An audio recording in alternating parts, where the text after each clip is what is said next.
Buntis umano ang aktres na si Rhea Atayde at halata ang baby bump nito.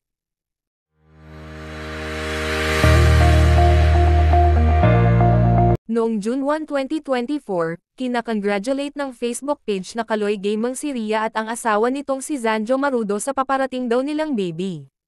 Sabi sa post, published as is, Rhea Atayde at Zanjo Marudo spotted sa Boracay Super Chill.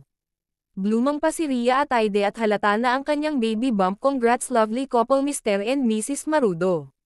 Meron na itong 40,000 likes, 300 plus comments, at 175 shares. Sa comment section, may sinagot na mga komento ang nagpost.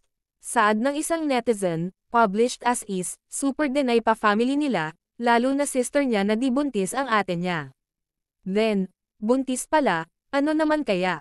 Masama na umamin na lang sila, total naman pinakasalan naman siya, heist mga artista nga naman. Sang-ayon ang nagpost, tama po. Ayon pa sa isang comment, published as is, kasal o hindi, blessed pa din at magkakaanak yun ang mas importante for me. Have a safe delivery. Correct, naman ang sabi ng uploader.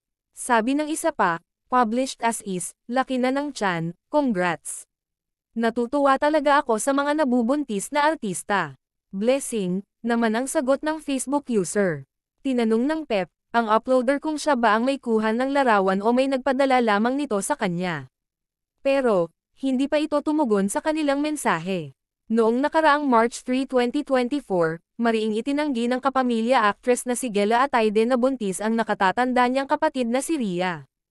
Pinabulaanan niya ang kumakalat na espekulasyong nag-propose lamang si Zanjo dahil nabuntis nito si Rhea.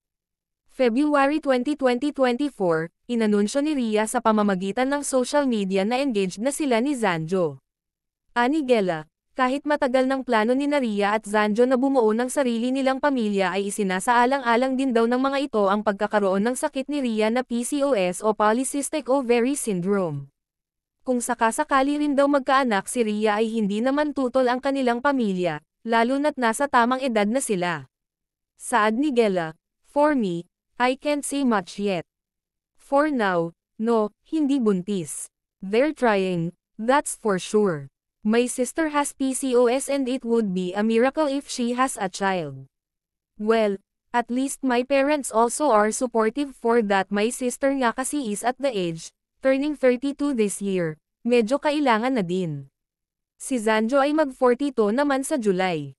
Ikinasal ang dalawa noong March 23, 2024. Mukhang itinaon ang sikretong pagpapakasal ni Zanjo kay Rhea sa mismong ika-32 kaarawan ng aktres noong araw na iyon.